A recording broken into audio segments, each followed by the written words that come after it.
كيف يجهزون مباني خرسانية في المصنع ونقلها إلى موقع إنشائي؟ اليوم موجود في مصنع اسمه دوبوكس في مدينة دبي الصناعية، أحد مصانع شركة أمانة. خلونا ناخذ جولة في هذا المصنع ونتعرف على طريقة البناء المعياري. قبل بداية التصنيع يشتغلون على التصميم باستخدام معايير التصميم الإنشائية العالمية، ويستخدمون برامج مثل تكلا ورافت.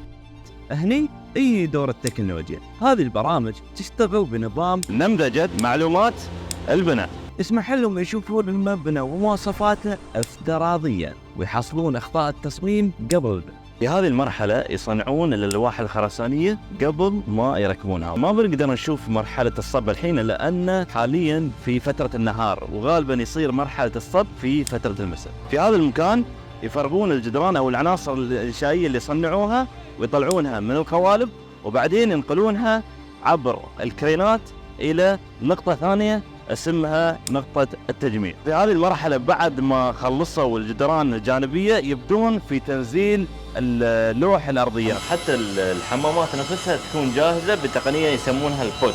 العادة الحمامات يصنعونها بالكامل مع تشطيباتها في مصنعهم الثاني دوبود، فيجيبونها ويركبونها داخل الصندوق.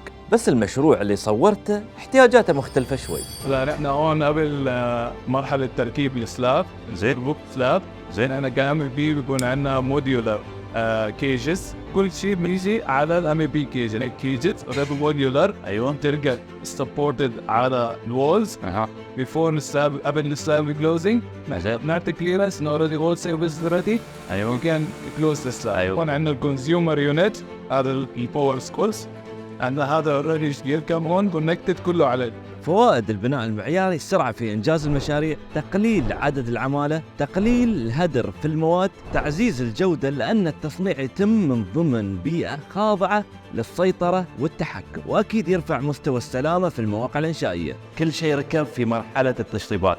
عندنا الدرايش، مفاتيح الكهرباء، مفاتيح التوصيلات والإنارة والتكييف، وحتى الأبواب ركبت، وهي الحمامات.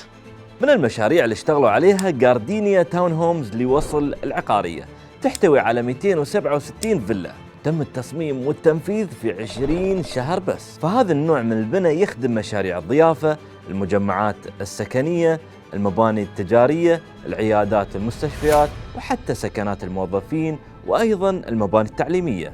ومن هذا المكان ينقلون هذه الصناديق إلى المواقع الإنشائية وتتركب في بناء متكامل.